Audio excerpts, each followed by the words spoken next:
Hola, ¿qué tal? Muy buenos días. Bienvenido a nuestra reunión virtual. Me da mucho gusto que estés con nosotros nuevamente. Y pues bueno, esta mañana vamos a seguir con nuestro estudio de Primera de Tesalonicenses.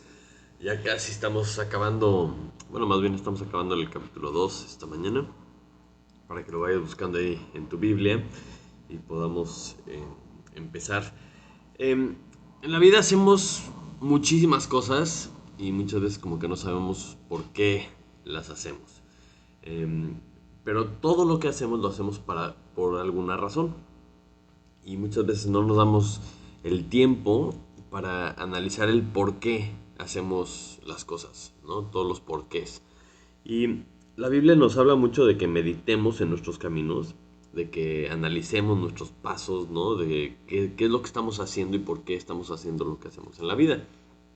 Y si no hacemos esto, nos puede pasar la vida de largo y llegar el momento en que volteamos y que nos demos cuenta que pues no sé por qué hice esto, no sé por qué perdí tanto tiempo, no sé si valió la pena todo lo que hice o lo estaba haciendo por los motivos correctos o no. Y la palabra de Dios nos dice que hagamos todo para la gloria de Dios, ¿no? Todo lo que hagamos lo tenemos que hacer para glorificar a Dios. Y es muy fácil espiritualizar esto. Espiritualizar me refiero así como es una frase bonita, es una frase muy, entre comillas, cristiana, ¿no? Vamos a hacerlo para la gloria de Dios, pero lo que significa esto es que todo lo que hacemos tiene que ser para que el nombre de Dios sea más grande, sea más conocido, sea más famoso. Y Dios debería ser, pues, el ser más famoso de todo el mundo porque Él lo hizo. Todo el mundo debería saber quién es Dios.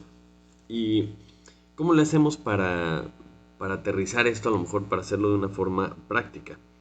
Y una de las formas más claras y más obvias de glorificar a Dios es haciendo discípulos.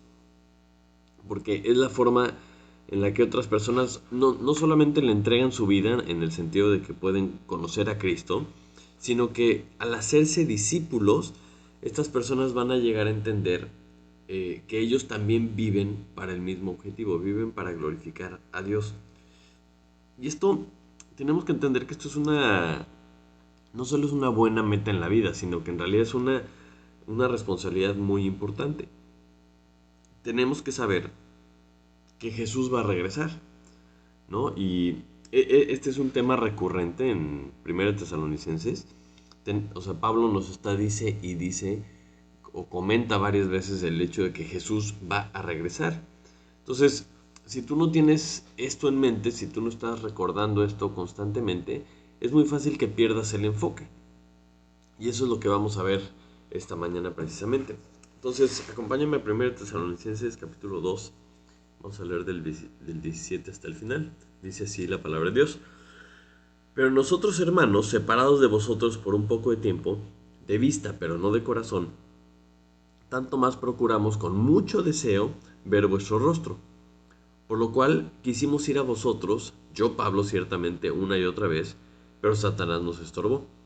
¿Por qué? ¿Cuál es nuestra esperanza, o gozo, o corona de que me gloríe? ¿No lo sois vosotros delante de nuestro Señor Jesucristo en su venida? Vosotros sois nuestra gloria y gozo. Hasta ahí vamos a leer esta mañana. Padre Santo, te damos muchas gracias esta mañana porque podemos nuevamente, Señor, abrir tu palabra, escudriñar la escritura, Señor, saber qué es lo que tú nos muestras, lo que tú nos has revelado, Señor.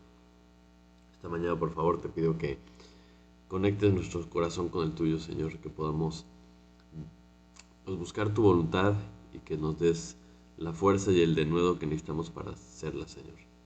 Te pido, por favor, que no haya ningún tipo de estorbo, Señor, que de corazón sincero te estemos buscando a ti, Señor, para que pues hagas tu voluntad en nosotros. Te lo pido en el nombre de Jesús. Amén. Muy bien.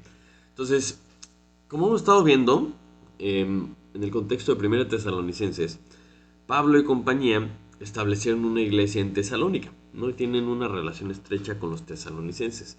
Hemos estado viendo cómo para formar hijos dignos de Dios, pues tienen que haber padres dignos de Dios. Y esto para que podamos reflejar la naturaleza de Dios, reflejar a Dios, ¿no? Tenemos que andar como hijos de luz. Y esto lo hemos estado ilustrando vez tras vez a través del ciclo de la semilla, ¿no? Como la semilla crece una planta, la planta da fruto, el fruto trae la semilla y esta es la semilla que se vuelve a sembrar y sigue así el proceso. Pero Pablo, cuando veo todo esto que hicieron Pablo y Silvano y Timoteo, y con la fuerza que lo hicieron, con la determinación que lo hicieron, eh, la verdad es que me surgen varias preguntas, ¿no? Una de las que más me surge es por qué obedecieron de esa forma. A lo mejor me puedes decir, bueno, pues es que es un mandato de Dios. Pues sí, claro, pero todos tenemos los mandatos de Dios y no todos obedecemos de esa misma forma. Entonces, ¿qué diferencia tienen ellos o qué pasó con estas personas para que hayan obedecido a Dios de la forma que lo hicieron? ¿No? Y la semana pasada hablábamos un poquito de que cuando padecemos es cuando se pone a prueba nuestra obediencia, ¿no? Para saber si verdaderamente vamos a obedecer o simplemente a la primera señal de padecimiento salimos corriendo y no obedecemos, ¿no? Entonces, esta mañana, ya estamos un poquito entrados en la carta, vamos a poder ver los tesalonicenses qué eran para Pablo y compañía. O sea, cuál era el verdadero valor que Pablo le ponía a sus discípulos, cuál era el valor que él le ponía a hacer discípulos. Y esto nos va a ayudar a entender el por qué hicieron lo que hicieron y a lo mejor nos puede también ayudar a nosotros a ver o a cambiar nuestra perspectiva de, de hacer discípulos. Y les digo que me surgen estas dudas porque, como dice el versículo 17, vamos a leerlo, dice, pero nosotros hermanos, separados de vosotros por un poco de tiempo, de vista, pero no de corazón, tanto más procuramos con mucho deseo ver vuestro rostro. Dices, wow, o sea, dice que tenía mucho deseo en ver a estos discípulos.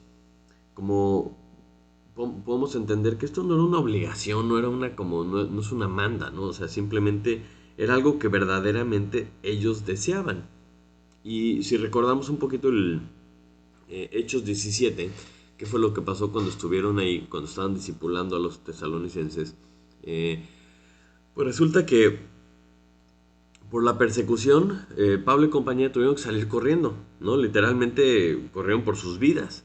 Entonces, cualquiera de nosotros a lo mejor diría, bueno, pues, o sea, ni modo, ¿no? Llegamos hasta donde pudimos, hicimos lo que se pudo, y pues bueno, ni modo, ¿no? Pero aquí tenemos esta sensación como cuando un padre o una madre es separado de sus hijos.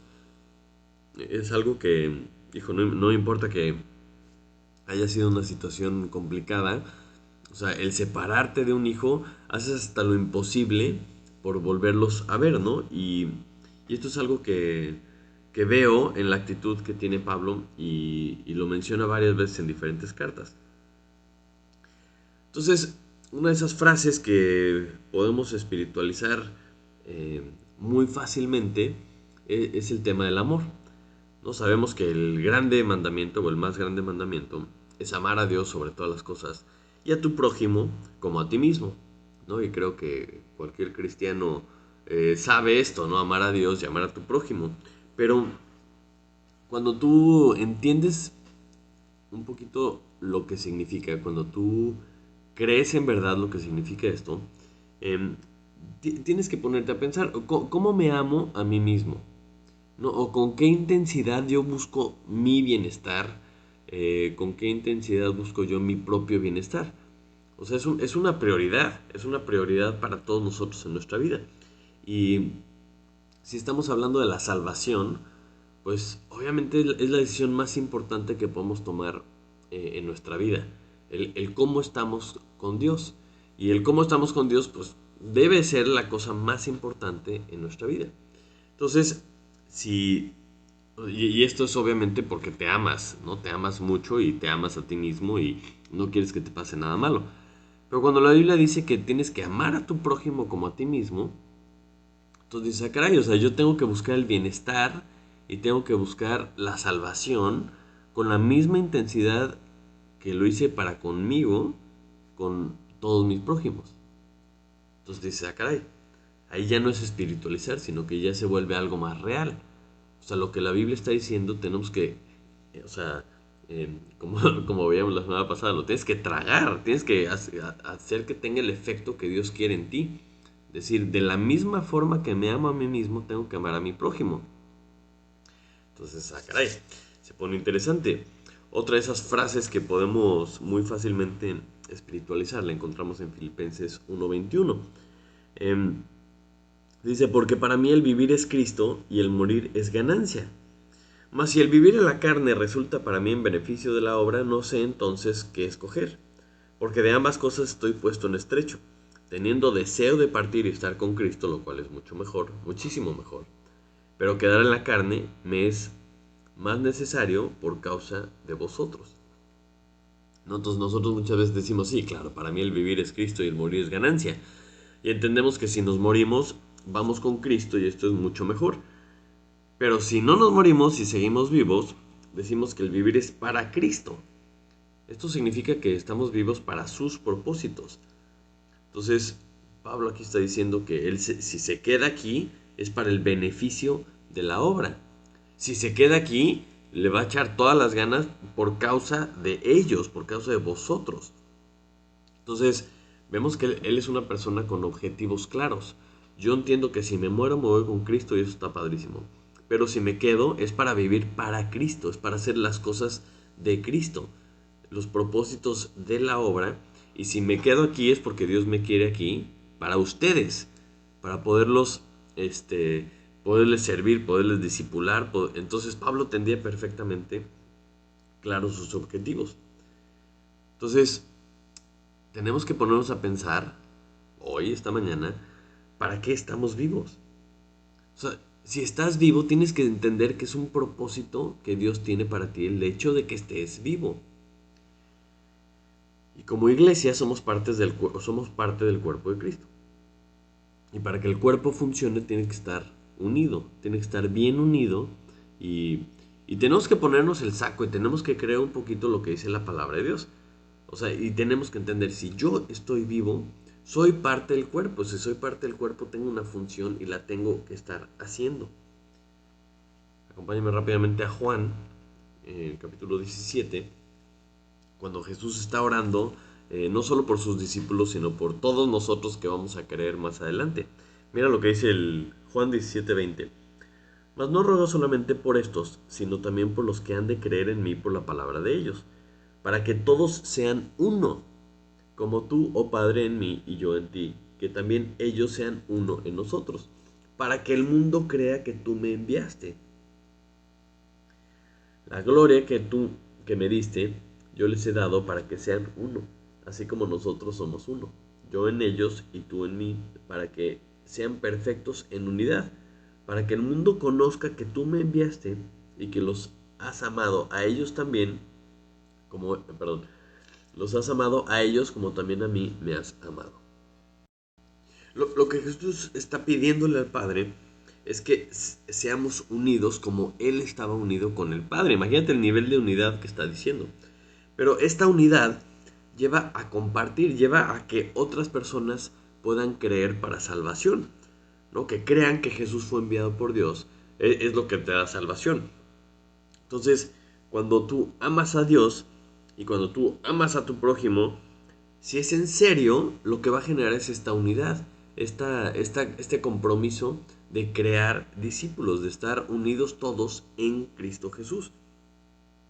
Entonces, cuando tú ves este deseo verdadero de Pablo de estar con los tesalonicenses para poder seguir el proceso discipulado, para poder ayudarles a seguir creciendo, cuando tú ves que Jesús está pidiendo por la unidad, empezamos a entender por qué es tan importante la unidad.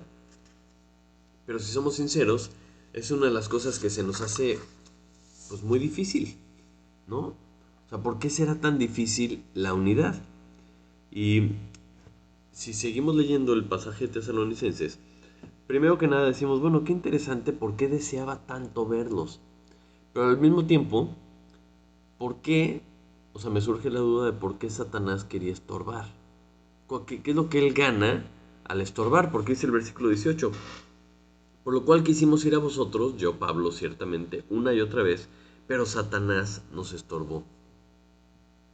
Dices, wow, ¿por qué Satanás quiere estorbar algo así? Satanás significa adversario. Y Satanás sabe que si estamos unidos, vamos a ir avanzando en los propósitos de Dios. Por eso normalmente tiene la tendencia de llevarnos al aislamiento, porque si estamos aislados y no estamos unidos, el cuerpo no funciona bien. Para ejemplos, pues nada más vean la pandemia. La estrategia de la pandemia ha sido el aislamiento y los estragos que esto ha provocado en la gente, en la iglesia, ha sido tremendo. Si nos vamos a pensar en un auto, vamos a suponer que tiene, pues no sé, entre 10 y 15 mil partes, ¿no? Un auto normal. Y sabemos que si todas sus partes están bien unidas, si están bien conectadas, si están bien atornilladas, si todo está bien, funciona al 100. Pero solamente si todo está ahí, si todo está bien unido. Si tú tienes un auto 100% completo, 100% equipado y todo, pero no tienes una llanta, pues el auto no funciona bien. Por más que casi esté bien, no funciona bien. O sea, si tiene sus 4 llantas y tiene el motor y la transmisión y todo conectado perfectamente, pero no tiene el asiento, o sea, entiendo, a lo mejor puede encender, a lo mejor sí puedes moverte, pero no es un funcionamiento ideal. Incluso si está 100% completo y conectado y todo está perfecto, pero no tiene gasolina, no funciona bien. De la misma forma, un cuerpo, si no está unido, no funciona. Las partes por separado no funcionan bien. Acompáñame rápidamente a Romanos. Romanos capítulo 15, versículo 20. Dice, y de esta manera me esforcé a predicar el Evangelio, no donde Cristo ya hubiese sido nombrado para no edificar sobre fundamento ajeno, sino como está escrito, aquellos a quienes nunca les fue anunciado acerca de él verán, y los que nunca han oído de él entenderán. Por esta causa me he visto impedido muchas veces de ir a vosotros. Pablo, en muchos lugares y en muchos capítulos, en muchas cartas, habla acerca de que fue estorbado. Muchas veces fue impedido, muchas veces ha sido estorbado. ¿Y por qué? Porque lo que él quería era llenar la tierra del Evangelio. Como dice aquí, estaba buscando donde no había sido predicado Jesús y allá quería ir. Y había sido estorbado por Satanás. Porque él siempre está presente, siempre está atacando, siempre está en contra de la predicación de Dios, en contra de la predicación del Evangelio. Y si me dicen, no, es que bueno, Satanás está en las tinieblas, pues sí, o sea, en las tinieblas no tiene mucho trabajo porque pues está en las tinieblas. Pero por eso Satanás se disfraza como ángel de luz. ¿Para qué? Para atacar la fuente de la luz. ¿No? Se disfraza como ángel de luz para atacar a esas personas que estamos viviendo como hijos de luz. Esas personas que están reflejando la luz de Jesús. Y por eso anda metido siempre entre las personas que predican el Evangelio. Para estar tratando de romper esa unidad, para estar tratando de hacer lo contrario a lo que Dios quiere. Y por eso dice la Biblia que Él es ladrón. Porque Él quiere robarle la gloria a Dios. Y Satanás viene a hurtar y matar y destruir. No viene a hurtar y ya. O no viene a matar y ya. O no viene a destruir y ya. Dice que viene a hurtar y matar y destruir. Y esto es interesante porque un ladrón generalmente no roba algo que no tiene valor. O sea, si es valioso para Dios, ahí va a estar Satanás presente. Va a estar interesado y va a estar queriéndolo robar y queriéndolo destruir. Entonces, ¿por qué está tan interesado Satanás en estas personas? ¿No? ¿Por qué tiene interés de estorbar a las personas? ¿No? Y está interesado, y normalmente lo vemos tratando pues, de inculcar falsas enseñanzas para que la luz no brille bien. Está buscando dividir a las iglesias para que no haya unidad. Él es el que mete las ideas, mete los pleitos, precisamente para que se divida, y si se divide el cuerpo, la iglesia se separa. El cuerpo no funciona bien, y si el cuerpo no funciona bien, la gente no llega a los pies de Cristo. Si no llegan a los pies de Cristo, le está robando la gloria a Dios, que eso es lo que precisamente Él quiere hacer. Si seguimos en el versículo 19 de 1 Tesalonicenses 2, una vez que dice que Satanás los estorbó, hace una pregunta que mueve el fundamento del por qué Pablo y compañía estaban haciendo lo que estaban haciendo. Dice así: porque ¿cuál es nuestra esperanza, o gozo, o corona de que me gloríe? ¿No lo sois vosotros delante de nuestro Señor Jesucristo en su venida? Vosotros sois nuestra gloria y gozo. Vosotros, o sea, ellos eran esa esperanza, ese gozo, esa corona de la que se iban a gloriar en la venida del Señor Jesucristo.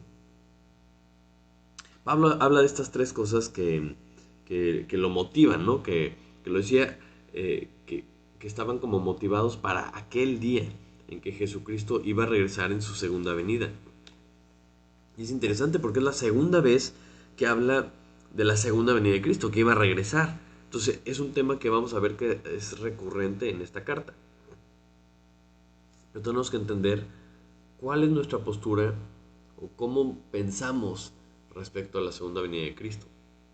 Acompáñenme rápido a Apocalipsis 1, del 4 al 8. Apocalipsis 1, dice el versículo 4: Juan, a las 7 iglesias que están en Asia, gracia y paz a vosotros, del que es, y que era, y que ha de venir, y de los 7 espíritus que están delante de su trono, y de Jesucristo el testigo fiel, el primogénito de los muertos, y el soberano de los reyes de la tierra, al que nos amó y nos lavó de nuestros pecados con su sangre, y nos hizo reyes y sacerdotes para Dios su Padre. A Él sea la gloria e imperio por los siglos de los siglos. Amén. He aquí que viene con las nubes, y todo ojo le verá, y los que le traspasaron, y todos los linajes de la tierra harán lamentación por él. Sí, amén. Yo soy el Alfa y la Omega, principio y fin, dice el Señor, el que es, y que era, y que ha de venir, el Todopoderoso. Ese es nuestro Dios, ese es nuestro Rey, ese es el Señor que va a regresar, ¿no? El que nos lavó de nuestros pecados, el que va a regresar en las nubes, el Dios, el soberano de los reyes de la tierra. Es como, este pasaje te da un poquito más de idea de a ver con quién estamos tratando. O sea, quién es verdaderamente nuestro Salvador. Y tenemos que tener presente que va a regresar. Y Pablo menciona esto en Tesalonicenses porque todos los días debemos de tener presente que nuestro Señor va a regresar. Si esto se nos olvida o si nos distraemos, entonces es muy fácil que pensemos que estamos aquí para otras cosas, ¿no? Si tenemos presente esto siempre, entonces nos vamos a hacer la pregunta que se estaba haciendo Pablo, ¿no? O sea, ¿qué voy a presentarle a mi rey? ¿Qué le voy a presentar a mi Señor cuando Él regrese?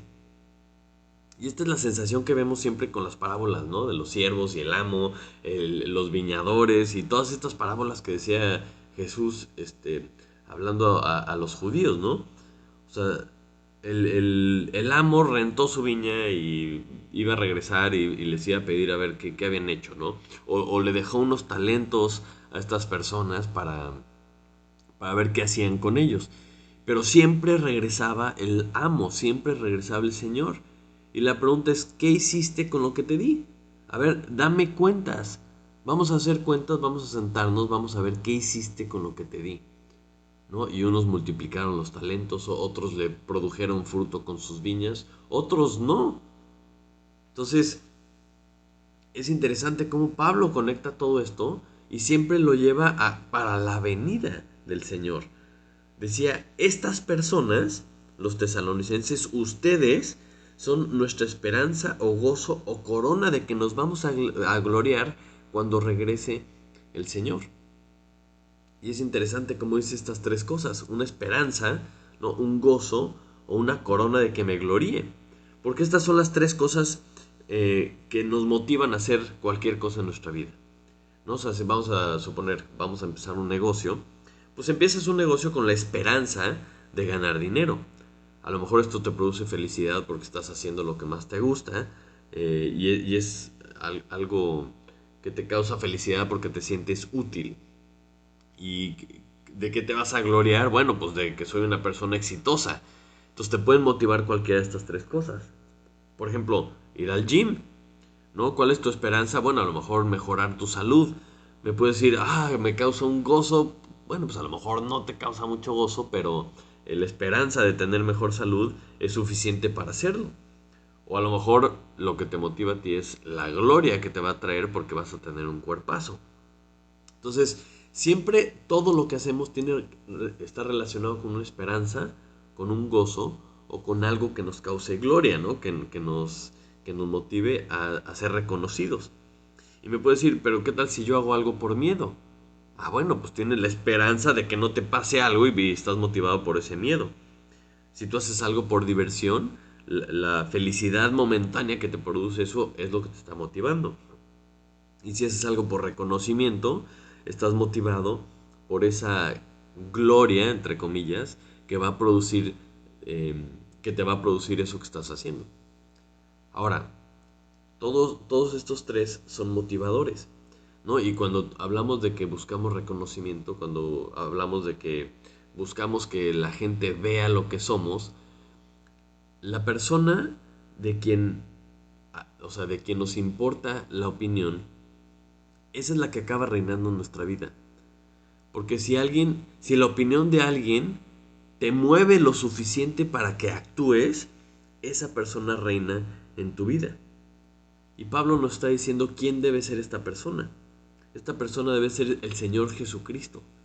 Y tenemos que saber que va a regresar y nos va a ver, nos está viendo y nos va a rendir cuentas. Y va a decir, a ver, ¿qué hiciste? Muéstrame lo que tú hiciste. Entonces, el siguiente evento, vamos a decir, la siguiente cita que tiene el Señor Jesucristo es su segunda venida para regresar. Entonces, este es el siguiente evento importante que tiene en su calendario. Y debería ser algo que tenemos anotado en nuestra agenda todos los días, ¿no? Empezar el día diciendo, bueno, a lo mejor viene hoy el Señor. Entonces, ¿qué estoy haciendo por si me lo topo hoy? ¿Ok? Pero cuando Pablo dice que, ¿cuál es la corona de que me gloríe? Es interesante que saca este tema porque en ese contexto, en esa época, pues era típico que le ponían una corona a los mejores atletas, una corona de olivos, ¿no? Y es un tipo de reconocimiento y pues representa lo que hicimos bien, que hicimos algo mejor que los demás, ¿no? Y era una ilustración muy clara para todos los de esa época. Y la Biblia habla muchísimo de las coronas. Y cuando estamos estudiando la palabra de Dios, cuando estamos estudiando la Biblia, es importante que pongamos atención a las palabras, porque no están ahí por accidente. O sea, las palabras que vemos en la Biblia las escogió Dios para que estuvieran ahí. Entonces, ¿qué dice la Biblia acerca de las coronas? Vamos a ver algunos ejemplos. Por ejemplo, en Proverbios 4, del 7 al 9, dice, sabiduría ante todo, adquiere sabiduría, y sobre todas tus posesiones adquiere inteligencia. Engrandécela y ella te engrandecerá. Ella te honrará cuando tú la hayas abrazado. Adorno de gracia dará a tu cabeza. Corona de hermosura te entregará.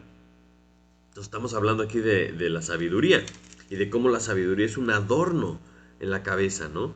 Una corona de hermosura te van a entregar por buscar la sabiduría. Entonces empezamos a entender un poquito la idea. También en Proverbios 16:31 dice, corona de honra es la vejez que se halla en el camino de justicia. Es decir, una persona que está en su vejez y está caminando en el camino de justicia merece una corona de honra. ¿Por qué? Porque quiere decir que llegó todos estos años y siguió caminando en justicia. Entonces es un reconocimiento, ¿no? Corona de honra es la vejez que se halla en el camino de la justicia. Y tantito más adelante dice corona de los viejos en el 17:6. corona de los viejos son los nietos y la honra de los hijos sus padres. Es decir, los nietos es un reconocimiento a los abuelos, es una corona. Decir, bueno, algo hice bien, ¿no? Que tengo nietos. Entonces creo que entendemos el punto. La corona es un adorno, es una señal de honra, algo que nos distingue, que te da reconocimiento. Y para nosotros los creyentes, la Biblia habla de que nos pueden ser dadas 5 coronas. Y esto es algo que estudiamos en discipulado. Eh, si no estás en discipulado, pues te invito a que te metas a discipulado porque ese es el tipo de cosas que aprendemos. La Biblia habla de 5 coronas que puede recibir el creyente. No las podemos ver todas ahorita por cuestión de tiempo, pero las menciono para despertar tu curiosidad y que a lo mejor te pongas a estudiar cuáles son estas 5 coronas, ¿no? La primera es la corona de justicia. Es la corona que se le va a dar a los que aman la segunda venida del Señor. Tenemos la corona de vida, ¿no? Esta también se conoce como la corona de los mártires, porque es aquellos que vencen a la muerte, y en otras ocasiones también se usa para aquellos que vencen la tentación. La corona incorruptible es a los que vencen la corrupción, ya sea física, mental o espiritual. Es una corona a los que vencen la corrupción. La otra es la corona de gloria. Esta es dada a los que pastorean o a los que ministran la palabra de Dios, la Biblia. Y la última es la corona de gozo. Y la corona de gozo es la que nos vamos a concentrar en esta mañana, porque es la que menciona Pablo, ¿no? Es la corona de gozo. Y para poder entender esta corona, primero vamos a Lucas 15, 7. Porque esto es lo que explica el motivo de que se llama la corona de gozo. Dice Lucas 15:7, os digo que así habrá más gozo en el cielo por un pecador que se arrepiente que por 99 justos que no necesitan de arrepentimiento. Es decir, sabemos que cuando un pecador se arrepiente hay fiesta en el cielo, es un motivo de gozo el que un pecador se haya arrepentido. Entonces, cuando está hablando Pablo a los tesalonicenses y está diciendo que ellos son su corona, no, ellos son el gozo, aquí empezamos a hacer las conexiones. Y a lo mejor no habías leído, no habías puesto atención, pero por ejemplo Filipenses 4.1 también menciona esto. Filipenses 4.1 dice, así que hermanos míos, amados y deseados, gozo y corona mía, estad firmes en el Señor, amados.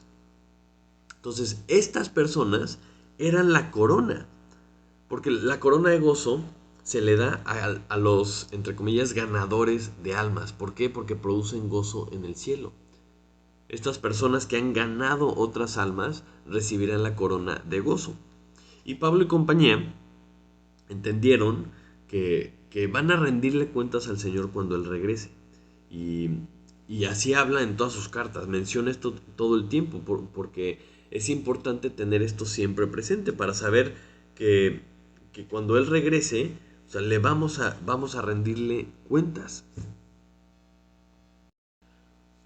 Y, y vamos a presentarle a nuestro Salvador, a estas personas que los guiamos, que los llevamos a sus pies. Romanos 15:15 menciona, tiene una forma interesante de cómo ver a las personas. Dice Romanos 15:15, mas os he escrito, hermanos, en parte con atrevimiento, como para haceros recordar por la gracia que Dios me es dada, para ser ministro de Jesucristo a los gentiles, ministrando el Evangelio de Dios, para que los gentiles les sean ofrenda agradable, santificada por el Espíritu Santo. O sea, él está diciendo Pablo que los gentiles se los va a presentar a Dios como ofrenda agradable, santificada por el Espíritu Santo. Si pensamos en las ofrendas del Antiguo Testamento, tenían que apartar cierta parte de su rebaño, del ganado, era apartado para Dios, era específico para Dios, era algo que a Dios le gustaba. Y Pablo está diciendo que los gentiles iban a ser una ofrenda agradable, santificada por el Espíritu Santo. Cuando el Espíritu Santo viene a morar en nosotros, nos aparta para Él, para sus propósitos. Y Pablo está diciendo que si Él era un instrumento en que esto sucediera, era como presentarle a Dios una ofrenda. Las personas eran la ofrenda para Dios. Y cuando empezamos a ver a las personas, cuando empezamos a ver esto que Pablo menciona en muchos lugares, que está trabajando por, entre comillas, por ganar estas coronas, nos tenemos que preguntar a nosotros mismos, ¿yo qué estoy haciendo por ganarme las coronas? ¿Yo qué estoy haciendo por ganarme esos reconocimientos, ¿no? De parte de Dios. A lo mejor me tengo que ir más atrás. ¿Entiendes que estás en una carrera? ¿Entiendes que alguien te está calificando? ¿Entiendes que estás en una competencia, por decirlo así? Porque si tú no entiendes que Jesús va a regresar en cualquier momento, si tú no tienes ese sentido de urgencia, a lo mejor ni siquiera entiendes que tienes que estar haciendo algo para ganarte estas coronas. Pero es padrísimo lo que Dios nos explica y cómo Dios nos habla y cómo Dios nos muestra las cosas, porque suponiendo que sí estamos corriendo, que sí estamos trabajando para Dios y suponiendo que sí nos estamos ganando estas coronas, em, ya ¿no? Nos creemos mucho como cristianos, estamos en los premios de los cristianos y nos estamos ganando el cristiano más chulo, el cristiano más obediente, el cristiano más santo, ¿no? Y podemos pensar que esto es para glorificarnos a nosotros mismos. Pero Apocalipsis 4 nos dice que todos vamos a aventar, o sea, ponerle a sus pies todas nuestras coronas. Porque si somos sinceros, cualquiera de estas coronas que nos podamos ganar, pues en realidad es gracias a Él. O sea, si te ganas la corona de justicia es porque amas la segunda venida del Señor. O sea, ese amor viene de parte de Dios. La corona de vida, o sea, si tú vences la tentación, este, o si tú mueres por causa del Evangelio, pues en realidad fue porque Dios te dio esa fuerza. Si vences la corrupción, si vences la tentación, si vences el pecado, es gracias a Dios. O sea, si te dan la corona de gloria porque pastoreaste a las personas, porque enseñaste la palabra de Dios, pues en realidad la gloria se la lleva a Él. Y si alguien cree en el Señor Jesucristo y te dan la corona de gozo, ¿quién es el que en realidad hace la obra? Pues Él también. Entonces todas las coronas que nosotros nos vamos a ganar, se las vamos a regresar a Él porque Él es el que hizo que pudiéramos ganárnoslas. Él es el que en realidad hace todo porque toda la gloria es para Él. Y aquí es donde tenemos que empezar a hacernos estas preguntas verdaderas, de decir, bueno, ¿para qué estamos aquí? O sea, si yo sigo aquí, tengo que entender y tengo que creer que Dios me tiene aquí por un propósito. No hay una sola persona viva que no sea porque Dios quiere. Entonces, si Dios quiere que estemos vivos es porque tenemos un propósito. Y tenemos que ponernos a analizar, bueno, ¿cuáles son nuestras motivaciones? ¿Qué esperanzas tengo? ¿Qué me produce gozo? ¿Cuál gloria estoy buscando yo? ¿Cuál es la motivación correcta? Pues la motivación correcta es llevarle más gloria a Dios, que cuando Él regrese le podamos presentar todas estas coronas que nos ganamos gracias a Él, para decirle, mira todo lo que estuvimos haciendo para ti, porque Él merece toda la gloria. Y si seguimos vivos, tenemos que entender que es para darle más gloria a Él. Y si hablamos de coronas, es interesante ver que este personaje que leímos en Apocalipsis capítulo 1, este rey de reyes, el soberano de todos los reinos de la tierra, el señor de señores, el todopoderoso, el alfa y la omega, es interesante ver que él, cuando estuvo aquí, ¿no? Las mismas personas a las que él vino a salvar, le pusieron también una corona de espinas. Y la Biblia habla de Jesús como el varón experimentado en quebrantos.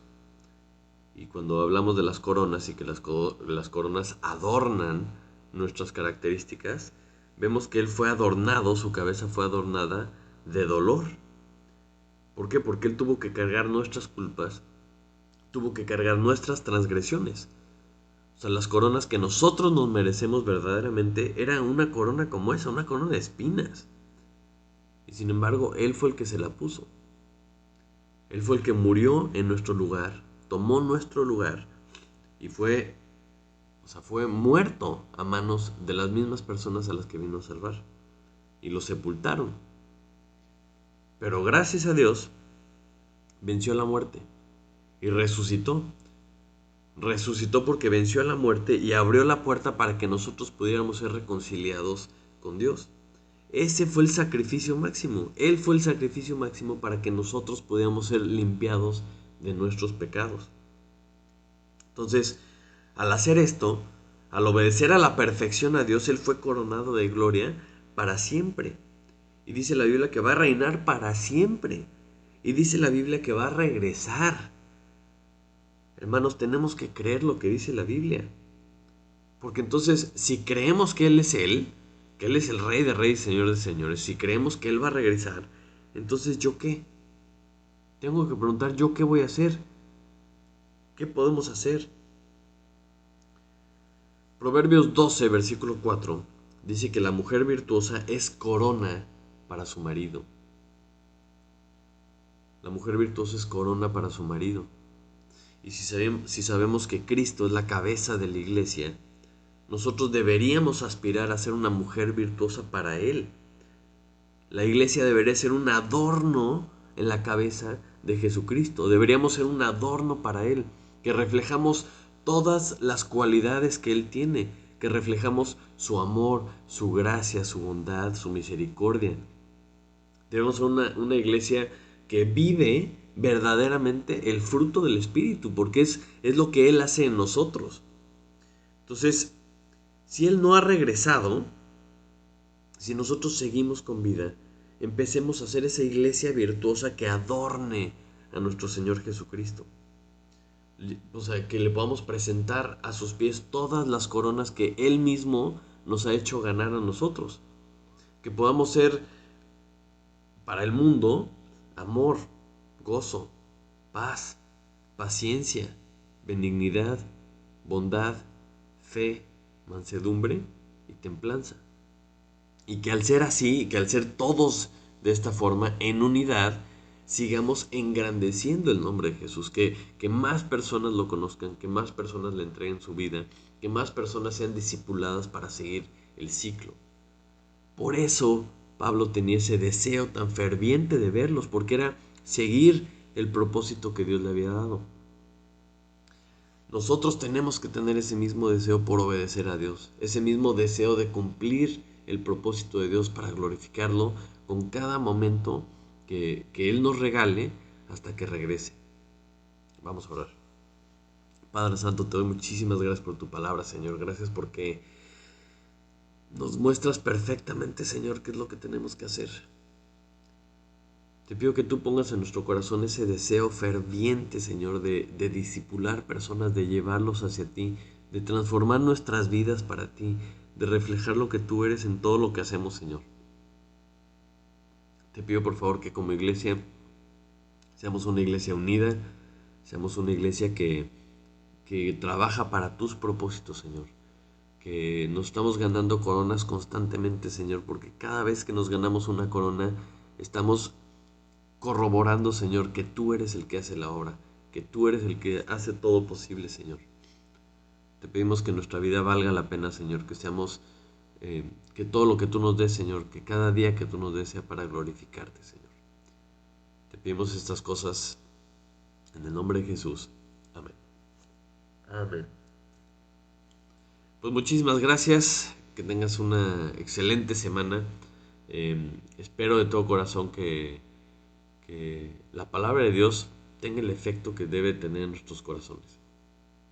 Que todos los días busquemos los propósitos que Dios tiene para nosotros, que busquemos cumplir lo que Él ha dicho que tenemos que hacer y que entre todos podamos llegar a ser una iglesia que verdaderamente glorifica a Dios con todo lo que hacemos. Ese es mi deseo. Espero verte o escucharte o algo la próxima semana. Que Dios te bendiga y hasta la próxima.